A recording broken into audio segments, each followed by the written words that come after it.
What's up, everyone? Welcome back to Unsolicited Film Reviews. Thanks for watching our last two Halloween-themed episodes on YouTube. They did very well, and I hope you continue to watch. Be sure to like and subscribe. As always, we can always use the feedback as well. I'm Zach Miller, he's Martin Cooke, and we're paying tribute to the late, great Diane Keaton. While it seems like the words icon and legend are heavily overused, it does seem like they're dropping like flies, Yeah, it really does. unfortunately. Yeah, there's been a lot this year. Yeah, we just had Robert Redford that we had to pay tribute to a couple weeks ago, so that's very sad, but yeah, it's a reality. But Miss Keaton was one of a kind, and we'll get into that. But first, Martin has our weekly box office report. All right, so it was not a great week at the box office, a great weekend at the box office. This seems to be a bit of a familiar refrain, but I think maybe starting next weekend, I mean, you'll get into the movies that are coming out. We might get back to normal a bit more, but for this weekend, there were basically no new releases that made any kind of impact. Our number one movie was a movie from three that opened 3 weeks ago, and that was Black Phone 2, which made 8.3 million for the weekend for a total now of 107 million worldwide. And you know it's a bad week at the box office if the number one movie doesn't even crack 10 million on its open on for the weekend. So Yeah. that's really not good. Number two was Regretting You at 7.8 million. Number three, Chainsaw Man, 6.2 million. Number four, I guess they put K-pop Demon Hunters back in theaters just to make a little bit extra cash because they put it back in for a few days and it made another 5.3 million. It's now made over 24 million dollars in the theaters, and that's with it barely being in the theaters because obviously it's on Netflix and is Netflix's most successful film of all time. Yeah. And it was also just announced that it will be getting a sequel, which makes sense Well, with something that obviously. popular. And so maybe they kind of put it back in the theaters to just give it a little bit more attention as they announced that it's going to get a sequel. And then in fifth place, Bugonia, the new Yorgos Lanthimos film, brought in about 5 million. It's now made about 13.5 million worldwide. It's been out for a couple of weeks in much smaller release, not total wide release. But his movies, although they do pretty well with critics and an awards ceremony, they don't tend to make a lot of money. So I don't know if expectations were super high, but probably still more than that Mm. for his movie. So yeah, just all around a pretty depressing weekend at the box office.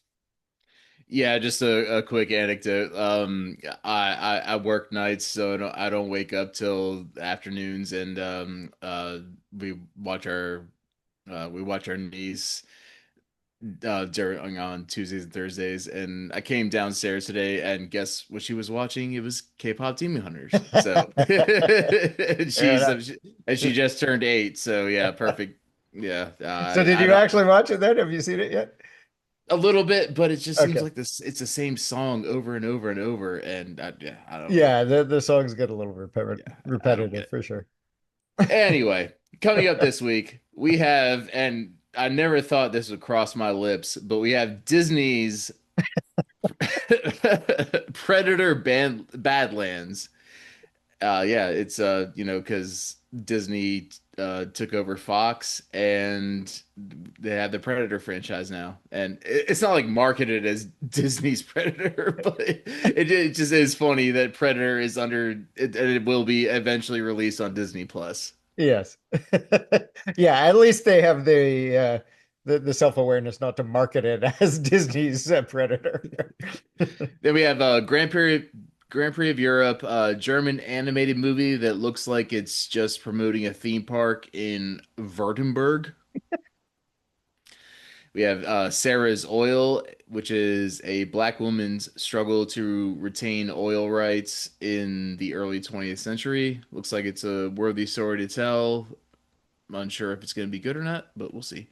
And then Nuremberg. I can't believe this film hasn't been made yet, honestly. Yeah. Go ahead, sir. Well, I mean, yeah, there's the old 60s film Judgment at Nuremberg, which is the big one about the trial itself. but this is more, I guess, well, you can explain about the lead up to the trial and some of the stuff involving the prisoners.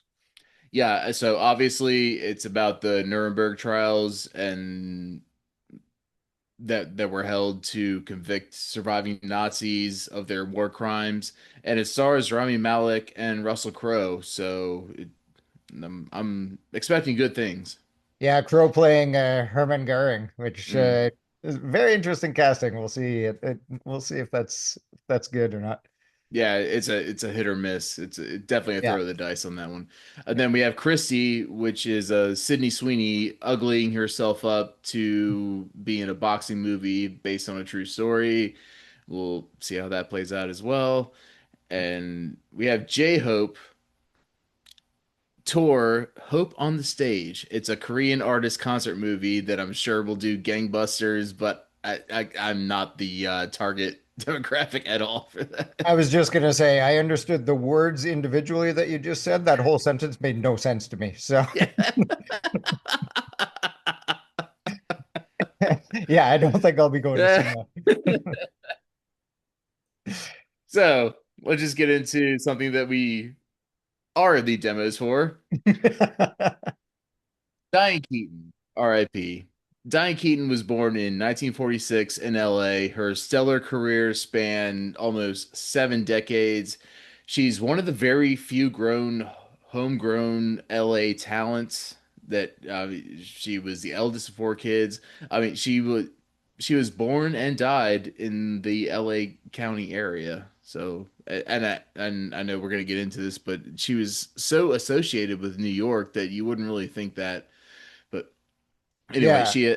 Yeah, she a had lot of her early career was in New York. But yeah, it is funny that yeah, she's she's yeah, as you say, born and died in LA. so she attended Santa Ana High School and went on to Orange Coast College as an acting student, but she dropped out after a year to realize her dreams as an actress in Manhattan, which is ironic because one of her main films will be Manhattan.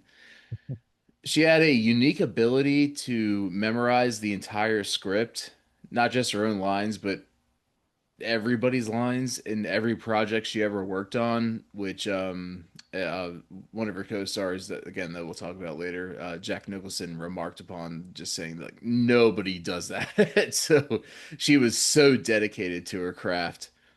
She's definitely most known for her collaborations with Woody Allen, whom she also had a brief romantic relationship. She also appeared in 8 of his movies, but she was so much more than that. Um, she was an enigma in that she didn't have a whole lot of range per se, but she could take her completely unique personality and insert it into any genre. She was probably the first manic pixie dream girl.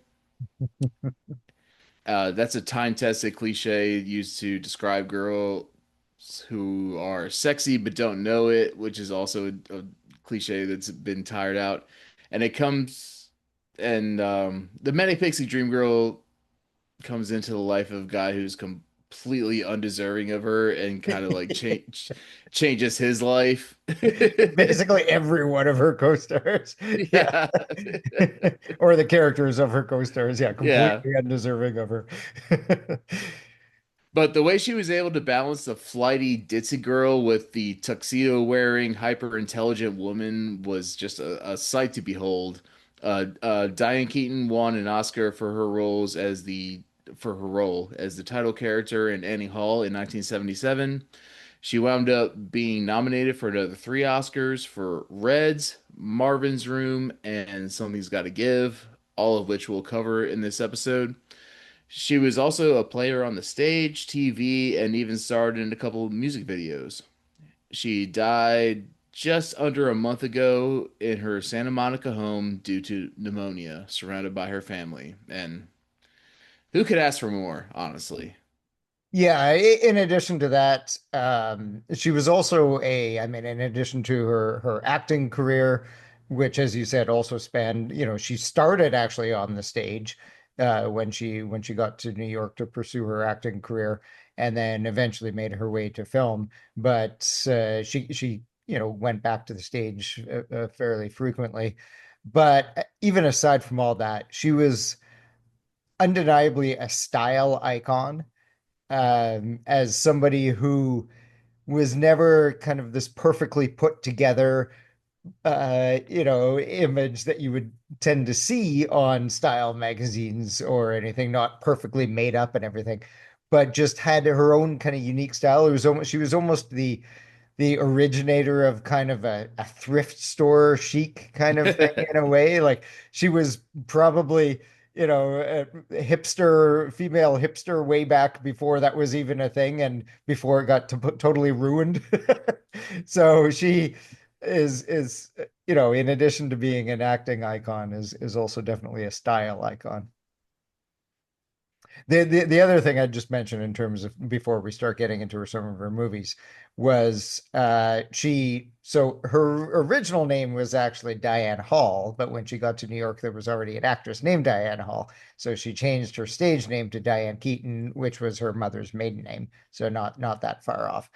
And but Hall, we'll see when we get into the movie that really made her famous, why that comes up again. She was also the mother of two adopted children, although she never married herself.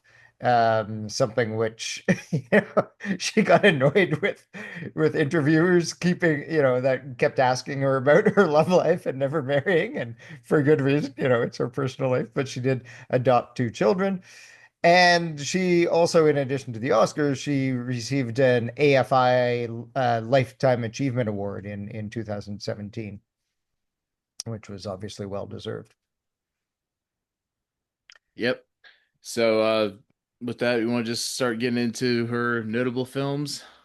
Yeah, so we're going to highlight eight uh, movies and seven movies and one TV show. Actually, I guess nine movies because the first one we're going to talk about is the Godfather trilogy. So three movies. So she had had a few small roles before this, but this was really where she kind of made a name for herself. She was cast in 1972 as The Godfather and then also appeared in Godfather Part 2 in 74 and Godfather Part 3 in 1990 in the role of Kay Adams, who was the first off girlfriend and then wife and then estranged wife of the titular Godfather, Michael Corleone. And Francis Ford Coppola, the director, had first noticed her in a movie called Lovers and Other Strangers from 1970, which was actually her feature film debut, but he thought she was great in that. And he also cast her specifically because she was known around the industry as being a bit different. Some people thought she was a bit kooky, and he wanted something a little unique brought to the role. Now, I will say it's interesting given that because the first movie actually didn't really give her much to work with. Hmm. But I think her arc over the course of the three movies is really an incredible arc. She's from a sort of naive and taken advantage of woman in the first movie to just a really embittered and angry divorcee in the second movie to being incredibly self-assured and uh, kind of at peace with herself and everything around her by the third movie. That's just a really great arc. But I think also her role is extremely important because it's kind of the mirror to Michael Corleone, who's, it's his story, his arc is the most important. That is the story of The Godfather. But Hmm. her character is really kind of the mirror that's held up to his character, allowing us to see just how far away from his initial kind of love and loyalty towards family that he gets as he gets deeper and deeper into the Godfather role.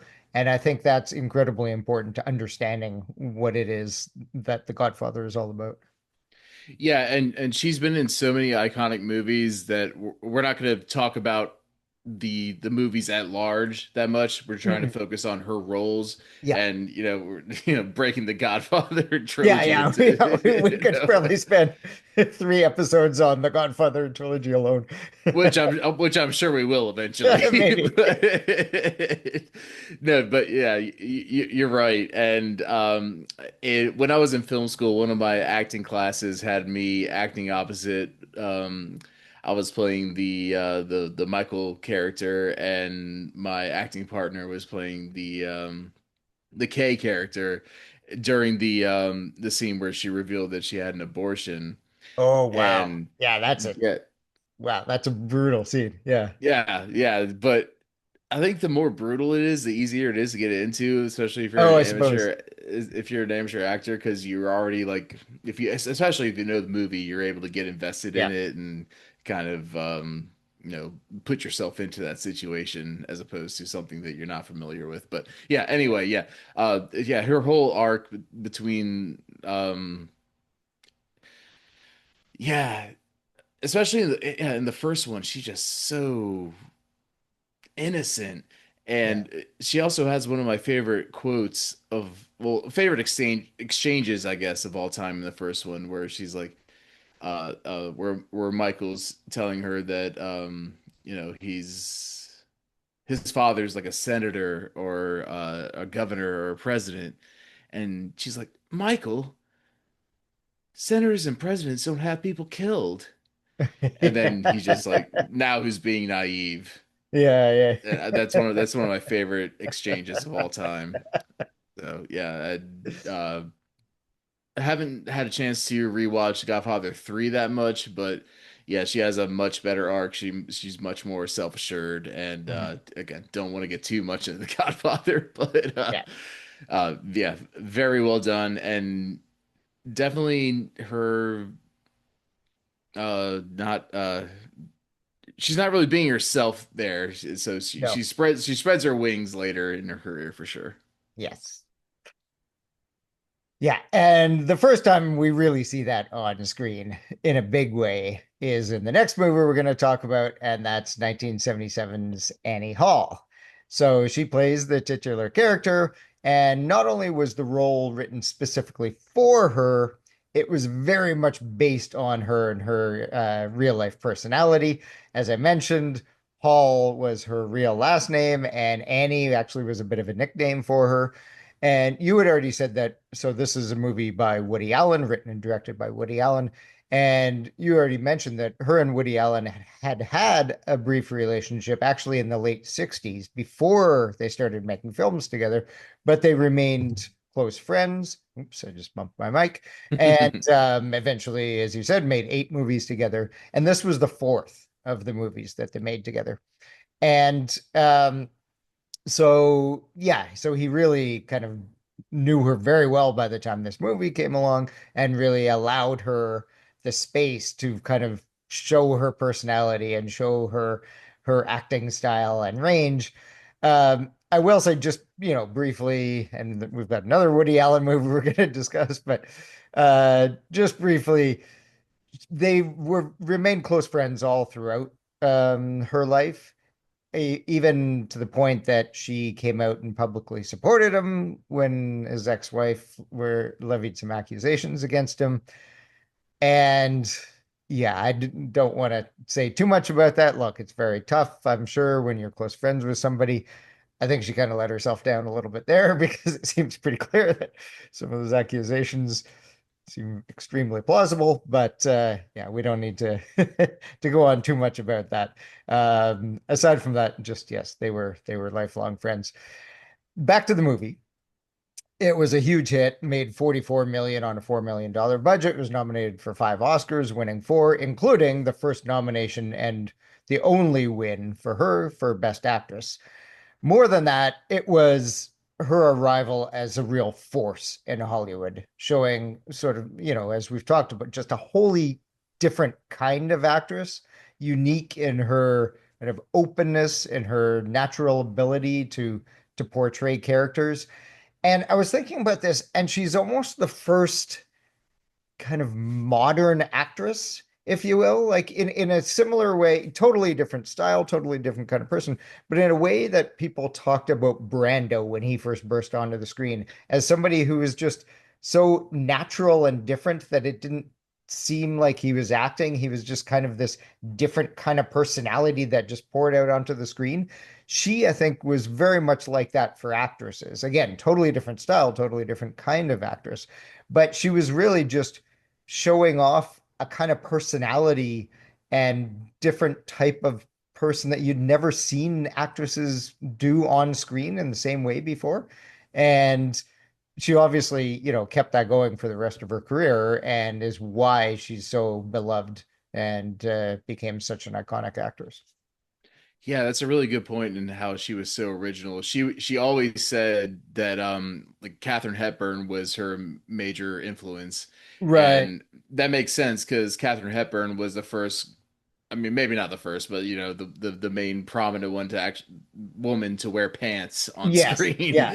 Yeah. and stuff. And yeah, Diane Keaton took that to a new level because she wore like ties and Yeah. blazers and Yeah. like funny hats and stuff like that. I mean, Yeah. she was just so unique and original, and yeah, her personality just shone through Yeah. in her later roles, especially. But yeah, Annie Like Hall. Katharine Hepburn was always sort of capital A acting though.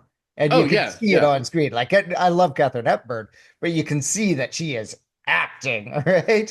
And you don't really get that same sense with Diane Keaton. Yeah, and that goes to my earlier point when I was doing her bio that she didn't have that much range, but Mm. she can inject her personality into every genre and it would fit in there. And not to say that she was a bad actress by any No, means, no, no, definitely not. but I'm just trying to make the point that she had a style and it Yeah, was so unique that yeah, when you get Diane Keaton, you know exactly what you're going to get. yeah, Like absolutely. so she wasn't one of those chameleons, but she's just you can plug her into anything and you're gonna love her because you know exactly what you're gonna get. Yeah. So with that, we're gonna do a drink break, and Yes. it's one of apparently it was Diane Keaton's favorite drink. So Martin, you Yes. discovered this one. Want to walk us through it? Sure. So it's very simple. It's a drink called Lillet, which is a sort of a wine-based aperitif and is often drunk as a Lillet spritz with soda water. But the way Diane Keaton likes to have it, which is the way we're going to try it, is just over lots of ice with a lemon wedge. So we'll see. This is my first time ever trying this. So we'll see if Diane Keaton was onto something. Mine as well. I had to go to three different stores to try to hunt this Lillet down, but mission Yes. accomplished, and we'll see how it goes. And I wasn't quite sure how to have it, so I'm just going to have it in a really big wine glass because it's wine based. So I'm putting some ice in there. And yeah, she stressed that it needed tons of ice. So here's my lemon wedge I'm throwing in there. And a very big lemon that I got at the grocery store. It was like they were all huge and oblong, but anyway. So yeah, and All some more right. ice there. Mine is about overflowing with ice. I put mine in a rocks glass. Well, we'll see how this goes. Pour this in and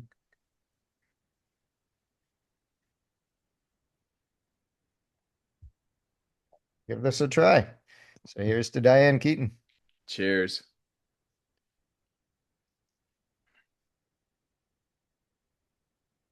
Yeah, so it's very much an aperitif wine. It's very sort of a sweeter wine. I probably should have squeezed out. I'm not quite getting the lemon yet. I think you squeezed your lemon, right? Let me Yes. I do have another wedge here. I'm gonna squeeze it in so I get more of the lemon taste. But oops. Yeah, Okay. it definitely has a bit of a Cabernet Sauvignon. Yeah. Yeah. Yeah, it's not quite like ice wine, like dessert wine sweet, but it's Yeah, it's definitely no Chardonnay. but but it's it's light, it's yeah, crisp. yeah, and over the rocks, it's yeah, nice and refreshing and Yeah, it's classy, just like Diane was herself.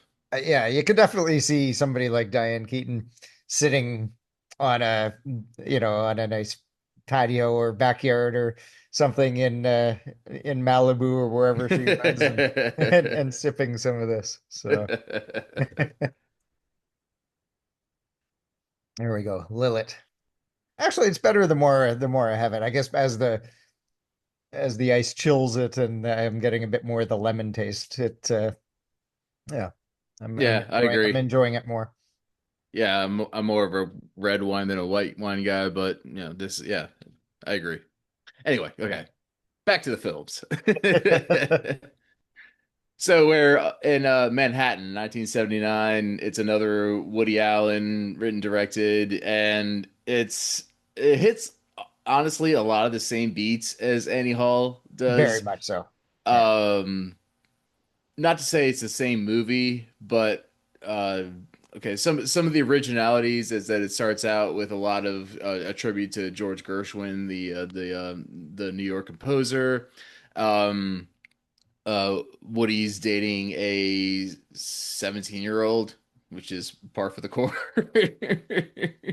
Yeah, let's just say this right here. The movie is creepy as fuck when you go back and watch it now. Any scene that involves him with Mariel Hemingway, who was actually 17 at the time they made the movie, is just really, yeah, just not good. Let's just put it right there. Yeah, and again, we're trying to focus on Diane here, but yeah, Yes. the way he tries to make that like normal and just in a regular relationship is like, nah, bro. Yeah. No. Anyway, it's all in black and white. Diane Keaton is again the fast talking, like weird dressing. I'm putting weird in quotes because that's her style, as we just said. But and they wind up together, and it's not as funny as Annie Hall. There's No. a little bit more melodrama, but it's still a very well made film, and it's also kind of a love letter to New York, and not in a way that his other films were, even though like basically all of them were set in New York. Yeah, I this one for me going back, I'd seen it years and years ago, but going back and watching it again, I both this and Annie Hall actually. I've never been a huge Woody Allen fan. There are some of his movies that I quite like, and I just didn't really enjoy these either Eddie Hall or this time around. His humor just didn't land with me. I mean, I guess at the time it must be just a moment in time, but his kind of neurotic, oh, this is all about my weird dating life stuff and all the pseudo intellectual jokes. None of it really landed with me this time around. And in particular in this movie, not so much in Annie Hall, but in this movie, I didn't quite get Diane Keaton's character, Mm, unfortunately. okay, Like interesting. Yeah. some of her choices and her decisions, a lot of the movie turns on what she's doing. She starts out by dating his best friend, who's married, and then she kind of wants to break it off, but then he actually ends up being the one that breaks up with her, and she's sort of mad about it. But then she dates Woody Allen's character, and then she just kind of breaks that off randomly. I just didn't quite understand the choices that they gave her character. Now, she plays it very well, and in Yeah. contrast to her Annie Hall character, she's less ditzy and more kind of intelligent, more her own strong like a strong, not that she wasn't a strong personality in Annie Hall, but in Annie Hall, she kept saying over and over, oh, you're too smart for me, you're too smart for me, right? That wasn't her character in Manhattan. So in that way I liked her character better in Manhattan. I just didn't understand the choices her character made. Yeah, all good points. Yeah, but in Manhattan, she also found her cadence, I think, that she would use throughout the rest of her career, where Yeah. she would just speak in unbroken sentences for like 2 or 3 minutes, like almost without taking a breath. And when she did take a breath, it was very short, and then she would just keep going and Yeah. just go rambling and rambling and rambling. And it was always clever and funny and like almost to the brink of being annoying. And then, but then Woody Allen would start to talk, and you're like, oh God, he's the annoying one. Yeah, So, exactly. Exactly. Yeah, but yeah, and in 2017 when she got her AFI Lifetime Achievement Award, Meryl Streep gave one of the big tribute speeches to her. We'll get to who Meryl Streep actually was in, yeah, yep. but and I'm sure they must have met on this movie if they didn't know each other already, but they didn't actually share any scenes together. Um, but Meryl Streep said that, seeing her first in Annie Hall and this, that she was like a hummingbird, sort of like all over the place and buzzing around. But when she landed, Yeah. it would just whenever she would land, it would just like land right on your heart.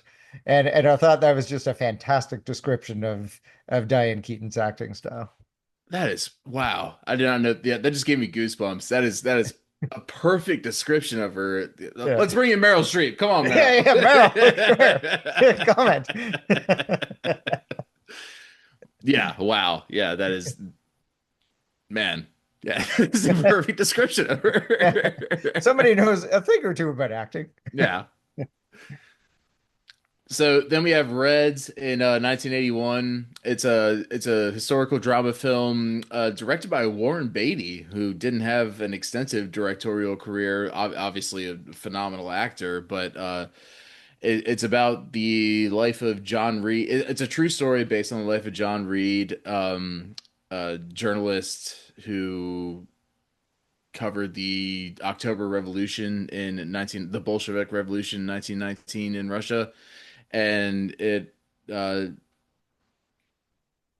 has Diane Keaton and Jack Nicholson, and Jack Nicholson plays Eugene O'Neill, who the one of the main theaters in New York is named after. And unfortunately, I did not get a chance to see this, as you can tell by my stinted summary of this. But it has Explanation of the movie.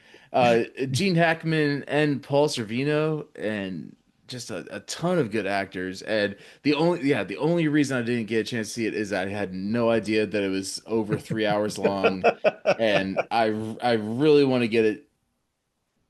Um, oh shit, yeah, it was even in AFI's top 10 in 2008.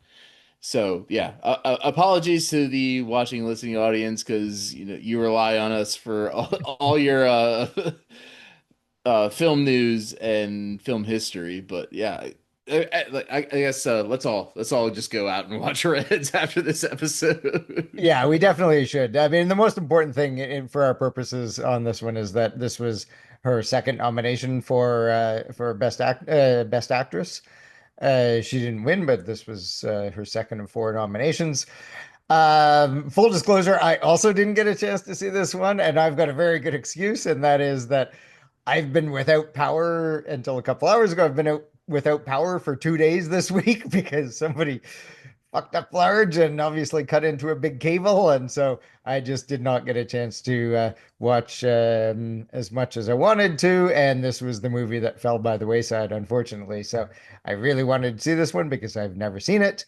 It's, yeah, 1981 movie with Warren Beatty, but obviously one we had to mention because it was one of her Oscar nominations. Yeah. So with that, we're into The First Wives Club, completely different movie, and almost no, just about yeah, actually exactly 15 years later. Mhm. First Wives Club is a comedy directed by Hugh Wilson. It was based on a novel. It stars Bette Midler and Goldie Hawn and Diane Keaton, obviously, as three divorcees who have all been cheated on by their husbands and seek revenge. And I had heard of this movie before, but I just assumed that it was a movie about um ex like ex first ladies. Oh, first wife. Okay, yeah, interesting. which would also be an interesting premise, I guess. Yeah, But I suppose. Yeah. but man, this was I'm definitely not the target audience for this one. Uh it was but you know what? It was a worthy watch. It was, and Diane Maggie, Keaton is hilarious in this. She's so good. yeah, Maggie Smith is in it. Yes. Late great Maggie Smith, treasure as always. Yeah. But it was a slapstick comedy. I mean, literally, they started slapping each other like Three Stooges style. But I think it got a lot better after the second act turn. Um, one of the husbands was banging a 16-year-old. That was weird. Well, was she actually? I didn't quite understand when I watched this movie, or were they just lying to him to get him to think it was Okay. that? Because the supposed 16-year-old was played by Elizabeth Berkley, who Hmm. clearly not 16 when this movie was made. She was probably in her Okay. mid 20s. So I wasn't sure if she actually was supposed to be 16 years old or that was part of the revenge that they were going to trick him by lying to him and telling him that she was 16 and Hmm. thinking that he had done something wrong. Because Okay. remember, this was the husband that they had a hard time actually finding any real dirt on as they were trying to enact their revenge. But either way, Okay. Yeah, fair point. So yeah, this must have been a really cathartic movie for women who came of age from the 1960s to the 1980s I'm sure. Yeah. when divorce was just anathema, and no matter what your husband did, if you got a divorce, you had like the scarlet letter on you. Um, Ironically, because that's not what the Scarlet Letter was about. Uh, but I mean, this is an era where divorce skyrocketed and came in vogue in the mid '90s. I mean, I can count on one hand the number of friends I grew up with whose parents stayed together. Mm, And I mean, for better or worse, because I mean, if your husband's a piece of shit to you, then yeah, leave the bastard. But you know, yeah. splitting up a family is always a bad thing too. So, but and I thought it was hilarious. Ivana Trump cameo at the I was end. just going to say that there was given a cameo by a very famous 90s first wife, and not in the term that you thought the movie was originally because she never got to that role. Yeah. And she actually comes up. Well, she doesn't come up, but she says the tagline that's on the poster. She says, "Don't get mad, get everything." Everything. Yeah. So, anyway, yeah, I thought it was a fun time, and the three main actresses had incredible chemistry with one another. Diane Keaton, Goldie Hawn, and Bette Midler, and yeah, it was again not really my cup of tea, but it was an enjoyable film watching experience. It was, and I think of the three, I mean, you're right. They played off each other really well. They all had very distinct, interesting roles. I think Diane Keaton's role was probably the most interesting because she's the one at the start of the movie who's like, "Oh no, no, we're just going through a rough patch kind of thing. I'm still going to make it work with my husband." And so we actually see her go through all the stages of Mhm. like them then realizing that no, it's over and her husband's a piece of shit, and then going through all that. Like, and we don't really see the others go through that. They both of them kind of just start out mad at their husbands. Yeah. Um, but her role is really interesting, and she's also kind of the straight-laced nice one of the group and sort of like the heart of the trio, and I think that's just a great role for her to to play off of Goldie Hawn's over the top kind of movie actress, and Bette Midler's kind of just really kind of down to earth caustic sort of spurned housewife.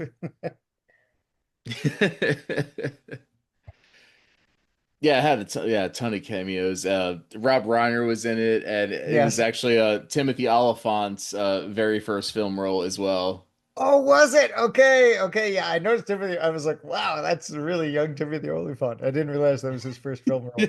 That's fantastic. Yeah, as this kind of like, young upcoming director who really wants Goldie Hawn to play a role in his movie, but he wants her to play the mom role, and she's still trying to get younger roles.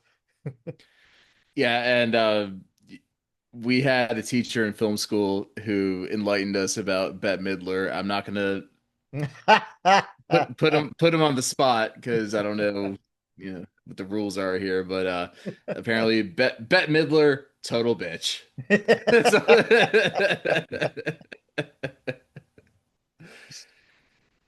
And I will I leave that at that. So then we had Marvin's Room in 1996, uh, directed by Jerry Zaks. And God, this cast is fucking incredible. And Unbelievable. Martin, you brought this movie to my attention last week when we were just discussing what we were going to talk about with Diane Keaton. And I'll just run down the line. Meryl Streep, Leonardo DiCaprio, Diane Keaton, Robert De Niro. Hume Cronin was in Yeah, this. Yeah. just amazing. And as it turns out, it's such an underrated film. I watched it for the first time. Like I never even heard of it, so of course I watched it for the first time. But man, DiCaprio didn't break out until later this year with Romeo and Juliet, and then of course the next year with Titanic. But man, yeah, he was amazing, and there were some scenes between Diane Keaton and Leonardo DiCaprio that I actually shed a tear for, and like it was such a well-made family drama. De Niro was just like the comedic relief as the family doctor, He was and very underused in this, actually. Yeah. yeah, but I guess he saw the script and he's just like, I want to be a part of this, Yeah. and good for him because man, it only made it only made about 30 million on a 23 million dollar budget, and that kind of makes sense considering it was the mid 90s and it's a kind of a closed circuit family drama where there's only really two or three settings. It's like in the house or in the hospital. Yeah. But man, I thoroughly enjoyed it, and especially since I never heard of it, and just amazing performances all the way around. And I was just stunned by how profound these the actors were in this one. Agreed completely. Yeah, this is one that I think, I'd heard the title, but I didn't really know anything about this movie either. So this was my first time watching it. And it's one that really has flown under the radar. I'm sure there aren't very many people who are familiar with this movie. But the fact that Diane Keaton, out of all that cast that we named, that Diane Keaton was the one that stood out enough to get an Oscar nomination. The others didn't. Meryl Streep didn't. De Niro, well, he didn't have much of a role, as we said. He didn't. Leonardo DiCaprio didn't. That Diane Keaton got the Oscar nomination says a lot about her ability to not only blend in with incredibly just incredibly accomplished and great actors in their own right, but not only hold her own, but actually stand out. And Hmm. she definitely did. As you said, the some of those scenes with Leonardo DiCaprio, she plays this woman who has leukemia, and her long lost sister and her sister's boys, one of whom is Leonardo, come to stay with her for a while and see if they can get tested to see if they'd be a match for bone marrow transplant. But Diane Keaton, even though she's playing a leukemia patient, she isn't the one who's kind of, bedridden and has everybody around her. She's the one that brings life back to Meryl Streep's family. And it's just, yeah, there are some just incredible scenes that show that. And it happens, you're right, it's a very well made movie because all that happens just kind of very naturally and organically. Yeah, two scenes especially come to mind with Keaton and DiCaprio. One where they're out in the backyard and he is just so defiant against her, and she's trying to connect, but he DiCaprio in this movie is like a juvenile delinquent. He burned his mom's house down because he's just been so neglected, and it's hard to see such a like a pretty boy being that that bad. But I mean that speaks to how talented DiCaprio has always been. Yeah. But yeah, and then he kind of rejects her, and but Diane Keaton's like, that's okay, I'll just go back. But then when they're driving on the beach and they're going through the surf and uh, spinning out through the waves in their car, and they're just having the best time, and they're both just laughing their asses off and just connecting like that. Like that really hit me. That was a just the whole dynamic between those two characters just was really touching and emotional. Yeah, and then obviously the scenes between Keaton and Meryl Streep as well are just, yeah, that's just acting gold right there. Just the two of them playing off of each other in very understated scenes too. There's only sort of one where they really blow up and get mad at each other, Hmm. but even just in the quieter scenes, just incredible stuff. Another scene that I really liked between Keaton and DiCaprio was when she's basically trying to get him to take responsibility for some of the things that he's done. And because of burning down the house, he's been put in a kind of a mental asylum almost, and and so she kind of says to him, well, you say you do what you want, so you obviously you want to be there. And he's like, well, no, I don't want to be there. And she said, well, why are you there then? And well, because they put me there. Well, then, why? And she keeps like kind of drilling down. And then he's like, well, because I burned the house down. And she's like, well, why did you burn the house down?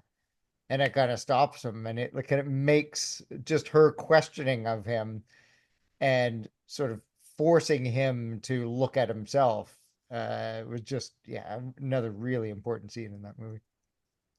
Yeah, and the title Marvin's Room is will kind of throw you off because it's like Yeah, Marvin is the okay. grandfather or the father of Keaton and Streep, played by Hugh Cronin, who is bedridden actually pretty much the entire movie.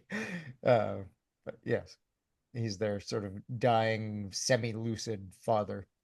Yeah, but I could see it someone in 96 being like, "Hey, you want to go see this movie called Marvin's Room?" Yeah, Like yeah, exactly. No. no. Yeah. Actually, that's one of the things I think would do better streaming these days than Probably. Yeah. anyway. All right. So then we're into the 2000s. And, by 2003, Diane Keaton had basically worked with many of the biggest actors and actresses of her generation. We've mentioned some of them: Pacino, De Niro, Streep, Warren Beatty. So it was only fitting that she finally worked with possibly the biggest of them all, and that's Jack Nicholson. Um, and that was in 2003, Something's Gotta Give. So this was a movie that was written and directed by Nancy Myers, excuse me, who had previously written two of the movies that Diane Keaton had been in, Father of the Bride and Father of the Bride Part Two, but she had only written them; she hadn't directed them, and so this is the first movie that Myers directed Keaton in. And so, for anyone who hasn't seen it, it's about Keaton, who's a successful playwright and the mother of a daughter, played by Amanda Peet, who's dating this kind of playboy older guy who only dates younger women. Like basically think current day Leonardo DiCaprio. um, but when they all end up at beach house together and Jack's character has a heart attack, Diane Keaton's kind of the one who's left to take care of him, and then romantic sparks fly. So, Keaton is just perfectly cast in this as an older woman who sparks the interest of not only Nicholson but also a young Keanu Reeves as the young doctor who looks after Nicholson. But really, because Jack's character is this guy who has, as I said, only dated younger women, and for somebody to kind of turn his attention, make him realize what he was missing in terms of an interesting older woman, you couldn't have cast anyone better than Diane Keaton for that. Somebody who's, she's an attractive woman in her own right, but is also just so interesting and such a unique personality that somebody like that would attract somebody like Jack Nicholson's character in this. Um, it's essentially a romantic comedy. So it's maybe a bit of surprise that in a performance in a movie like that, that it would be so highly regarded because it got her an Oscar nomination.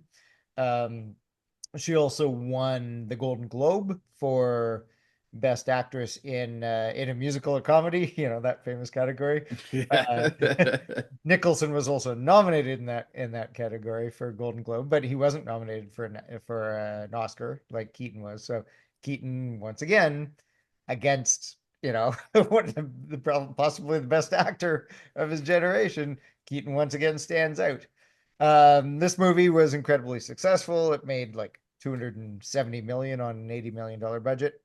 And as seems to be common refrain through a lot of her movies, her and Meryl Streep, and well, her and Woody's a different situation, but her and Jack Nicholson struck up a very close friendship in this movie and that while working on this movie, and they remained close until the end of her life. Apparently, she was earlier this year. She was at Jack Nicholson's 88th birthday, Mm. so they obviously remained pretty close into the end. So obviously, yeah, she's the kind of co-worker that as an actress that other actors and actresses liked working with because she became so friendly with all of them. Yeah, she just seems like the kind of person that would make friends with anybody as long Mhm. as you were, relatively kind to her. Yeah, She would just so effusive in her kindness. But yeah, and yeah, even Francis McDormand and John Favreau were also in Something's Gotta that's Give. right. So, That's and right. yeah, this movie was just so perfectly cast, and when you're having a love quadrangle, I guess, in a Mhm. romantic comedy, the casting is so important. Well, Yeah. in any romantic comedy, it is. But yeah, it's because Keanu Reeves is just like, oh, I'm just so chill. Like I'm the chill doctor, and if you don't want to be with me, then that's cool. And Amanda Peet, same thing. She's just like, okay, well, whatever. The two older people should be together. Yeah. But man, yeah, I watched this when it first came out with my mom because her favorite actor of all time is Jack Nicholson. But Okay. I rewatched this past week and I was like, yeah, this is actually a really damn good movie. It is very good. Yeah, it's obviously a little smarter and obviously, incredibly well acted for your standard romantic comedy. Like it's a level up from your standard Yeah, romantic comedy for sure.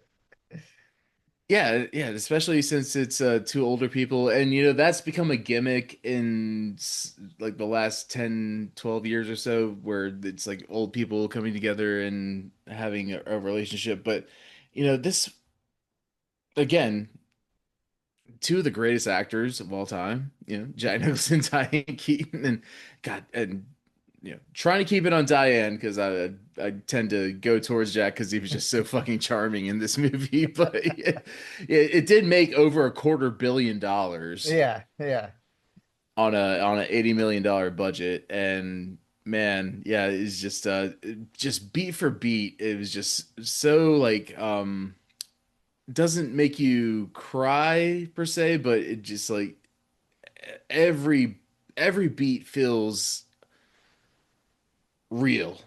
Like Yeah. it's something that actually could happen, and especially with these two actors. So yeah, Yeah, the way they're both kind of struggling to understand what it is that's happening because for both their characters for different reasons, these they're not really emotions that they've felt in a long time, or in Jack's case really ever. It's yeah, yeah, it's really interesting, and it's also an interesting counterpoint in a way to Manhattan in terms of mm, because Nicholson's character is this older guy who dates younger women and comes to love Diane Keaton's character in Manhattan. Woody's this older guy who dates way too young women. But then, so yeah, just I thought that was an interesting counterpoint. yeah. But I thoroughly enjoyed this on a second watch, and this is one of the ones I wasn't looking forward to that much. But once I did, I was like, it just leaves you with like a full heart and good feeling of Yeah, like, it okay, does. yeah, Yeah. yeah, life is good Yeah, sometimes. exactly. They end up in Paris. Like, come Yeah, on. exactly. Yeah. Yeah. All right, so that brings us to our last one, which is not a movie, it's a TV series. And so, Diane Keaton obviously always moved with the times. And with the advent of prestige TV and walls breaking down between film and TV actors, Keaton also made the jump to TV for the HBO series The Young Pope in 2016. Now, this is one we talked a little bit about in our episode on the best limited or mini series of the 21st century, because this was one of your favorites from the past 25 years. Um, and in this one, she plays, but it's a great one to highlight just because it is a very different role for her. She plays such an incredibly complex character Mhm. that's, yeah, that as I said, is just quite different. So she's a nun who's also kind of a mother, or at least surrogate mother, and at the same time, she's a manipulative mastermind, but also someone for whom things may be a little bit getting out of her control. So it's kind of all these things in the same character. And it's also the perfect role for her because she's always been a bit enigmatic. That's kind of her personality, both in real Mhm. life and in many of her characters in movies. But most of the time, that's in kind of a fun and quirky way.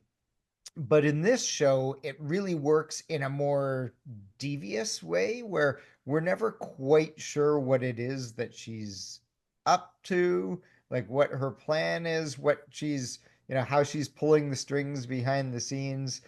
And I think it's just a really interesting, subtle, and complex performance.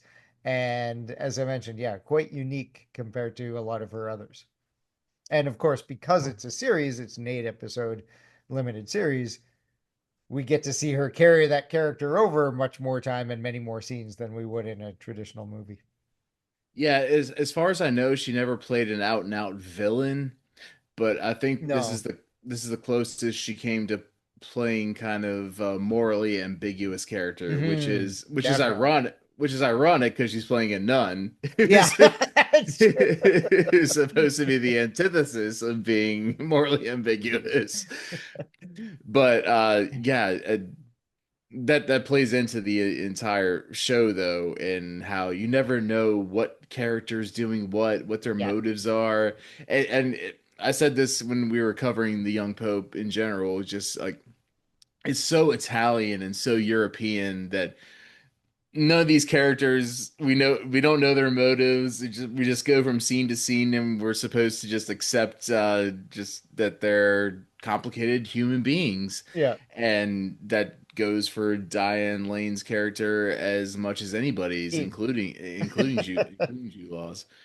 But yeah, we already, yeah, I'm not going to get too deep into the young pope per se, but yeah, Diane Keaton, what a great kind of final. I mean, she did some other stuff after yeah, this, but definitely. it was her really final marquee role. And yeah, just what a way to end it. Yeah, yeah, she did a few more. I mean, she had this book club series of movies, and I think at least one of them came out after this, and a few other things, but nothing that really stood out quite like this role. So yeah, final thoughts about Keaton, her acting style, what she meant to the world of film. Well, yeah, I mean, she just uh paved the way for a new era of women in film. And like I said, her hero was always Katharine Hepburn, who was the first woman to wear pants, but she took that and leveled up completely. Yeah. And she would she would own scenes in a way that women really didn't have a chance to. And she wasn't always just about a man. Hmm. And I mean, I guess she started out that way with The Godfather, but that was like her jumping block, and that wasn't really her personality. Even though, again, as we already said, she did a great job in The Godfather trilogy. But all she was just class. I mean, even all the way up till she died. She was apparently she was suffering from pneumonia Hmm. for a couple months, and in classic Diane Keaton fashion, there wasn't a press release. She passed, and Yep. that was it. Yeah, And just kept it quiet, just her and her yep, loved ones, and yeah. yeah, she didn't want all the hullabaloo around her, and even down to this drink that we're drinking, it's like the classiest. It's just Yeah. it's white wine and lemon over ice. Like Yeah, exactly. Just very, yeah. Yeah, it's funny. Yeah, for me, I mean, her acting style is a style that's completely her own. Like it's very, it's not really a style you can imitate because I mm, think as you mentioned, it's so much of it, it comes from her. And so I'm not really sure that, as you say, she kind of set the standard for a lot of actresses that came afterwards, but I'm not sure we'll ever see anyone quite like her again. mm. And going back again to that AFI tribute that Meryl Streep made when she got her Lifetime Achievement Award in 2017. Meryl Streep had a quote in her speech there that I'd like to mention again that I think kind of really sums it up, where she said that nobody um, that talking about Diane Keaton, that there's nobody that stands more exposed, more undefended, and just willing to show herself inside and out One, yeah, than Diane Keaton. And I think that really sums up what was so great about her. Like her acting was her, but it was just so interesting and unique and just drew everybody in, that is why she, to go back to the word you mentioned at the very beginning, she really was an absolute icon. yeah, so vulnerable and so willing to be vulnerable. Yeah, So yeah, she'll be forever missed, but man, did she leave behind a legacy? definitely. Yeah, and I'm just so glad that we did this episode and went, and so I was able to go back and watch a lot of these movies that I either hadn't seen for a very long time or had never seen. It was just really gave me a much better appreciation for Diane Keaton. Yeah, and it's unfortunate that these kind of things happen after somebody dies, but Yes, that's true. such Yeah, is the way of life and death. yeah, So, yeah, on that note, yeah, yeah. uh, On an uplifting note. so next week we're going to be doing heist movies in anticipation of the next Now You See Me installation of that franchise. And I've been looking forward to doing heist movies for quite some time. So I fucking Martin, I'm love glad. heist movies. Yeah. Yeah. So Martin, I'm glad you suggested this one. And so yeah, we'll do our top 10 heist movies next week. And I've written a we heist movie that I want to get made sometime. So yeah, I'm all about heist movies. yes, and we will read the entire script front to back. No, we'll do top 10 heist movies next week. I'm Zach Miller. He is Martin Cooke, and we'll see you next week on the Unsolicited Film Reviews podcast. Bye, everyone.